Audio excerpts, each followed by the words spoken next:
저는 임산부였어요. 임신 8주 초기에 유산이 되었거든요. 수술 후 일주일이 지나고 퇴근길에 지하철을 탔어요. 우연히 비어있는 임산부 배려석을 보았을 때 앉으면 안 된다는 걸 알고 있었지만 유독 지치고 힘든 마음에 잠시 앉아있다 비켜주자 했죠. 그러다 깜빡 졸았나봐요. 옆에서 누가 팔꿈치로 저를 툭툭 치는 거예요. 잠에서 깨 눈을 떴더니 앞에 임산부가 서 계시더라고요. 순간적으로 너무 죄송한 마음에 얼른 자리에서 일어났어요. 옆자리를 보니 아저씨 한 분이 앉아 계시더군요. 당연히 제가 배려해야 했던 상황이었지만 그때의 감정은 복잡하고 서글프더라고요. 하지만 그 이후 제게 또 한 번의 축복이 찾아왔어요. 건강한 아기가 다시 제품에 와주었죠. 그때부터 대중교통을 이용할 때 자리를 배려받지 못하더라도 속상하지 않더라고요. 모두 각자의 삶에서 힘든 일들을 겪고 있을 수 있으니까요. 어쩌면 그들도 그날의 나처럼 보이지 않는 아픔을 안고 있을지도 모르니까요. 그럼에도 불구하고 임신 기간 동안 많은 분들이 자리도 양보해 주시고 따뜻한 마음으로 배려해 주셨어요. 아이는 한 마을이 키운다는 말이 있잖아요. 아이는 단지 한 마을이 아닌 국가가,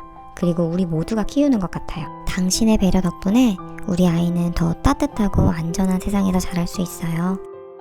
정말 감사해요.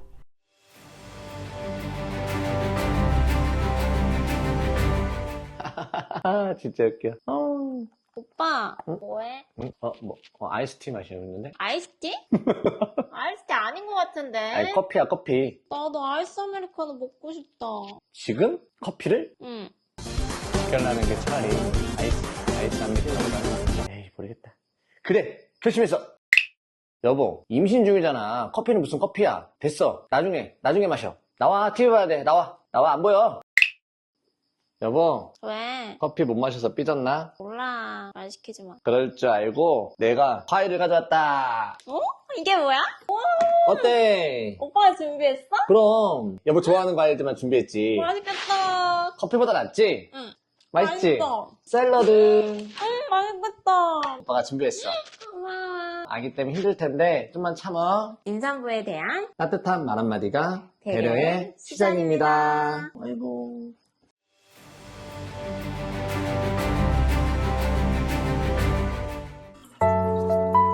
오늘 여러분의 마음의 온도는 몇 도인가요? 마음의 온기. 10달 동안 따스하게 나를 안아주었던 우리 아이를 위해 매일매일을 기록했습니다. 좋습니다 이제. 아빠, 네 울지 마고 천천히 나눠. 천천히 다닐게.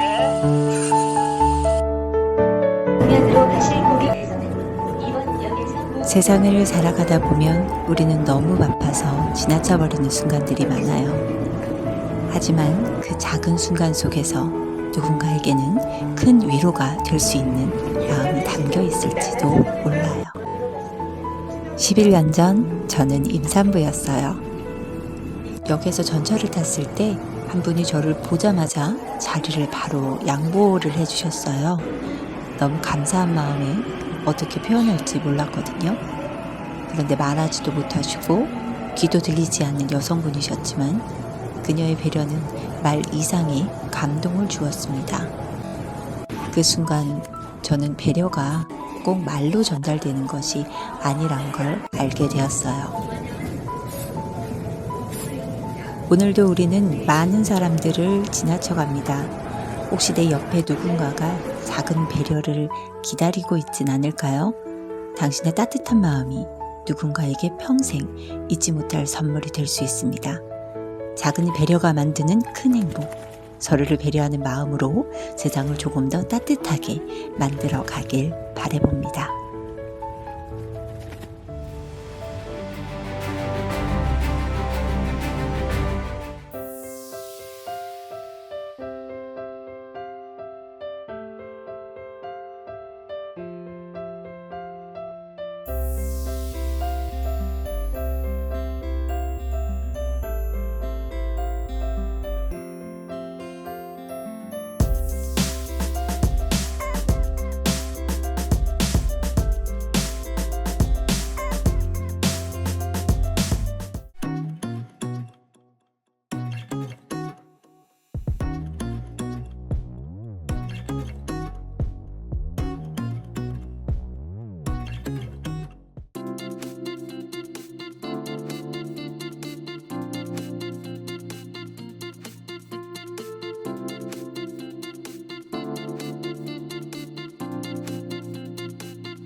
예전보다 많이 줄었지만 여전히 우리 주변엔 임산부가 있습니다.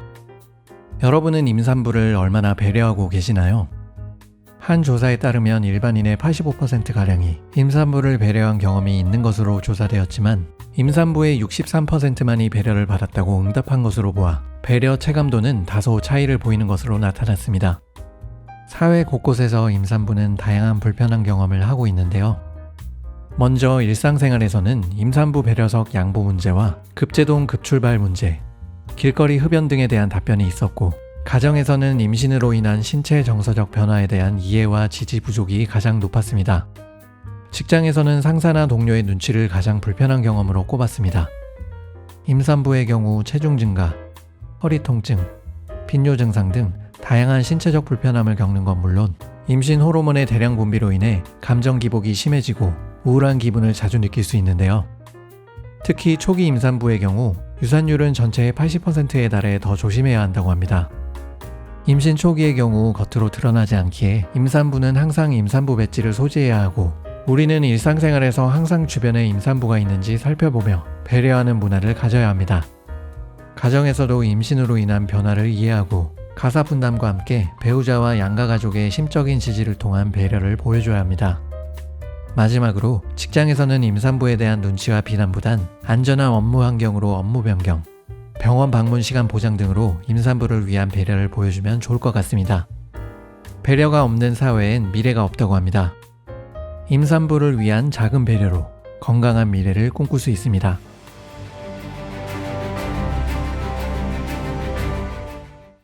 작은 배려 큰 기쁨이에요. 지하철에서 자리를 양보해 임산부가 편하게 앉아가면 배려한 사람도 기쁨을 느껴요. Let's go! 배려해요. 감사의 미소, 무거운 짐 들어주면 힘이 돼요. 작은 행동이 큰 힘을 주는 순간 모두가 함께 따뜻해져요. 마트에서 짐 들어주는 작은 손길, 임산부는 정말 고마워요라고 말해요. 서로가 돕는 그 순간 세상은 더 따뜻해져요. 행복한 공동체를 만들어가는 따뜻한 배려의 기쁨. Let's go!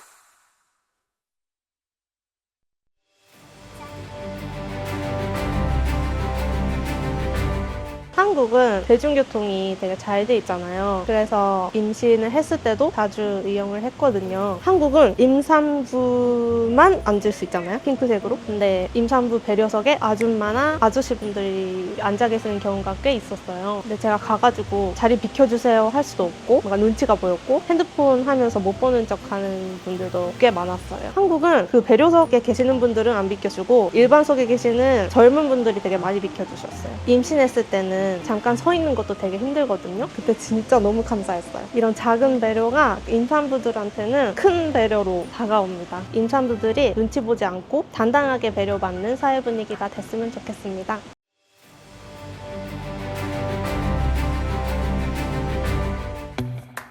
아니 내가 임산부였을 때는 말이야 버스에선 서서 가본 적이 없어요. 난 임산부였을 때 햇빛을 맞는 거 많이 줬어요. 제가 임산부였을 때 어른들께서는 흡연을 하시다가도 제 앞에서는 서둘러 꺼주고 그러셨어요.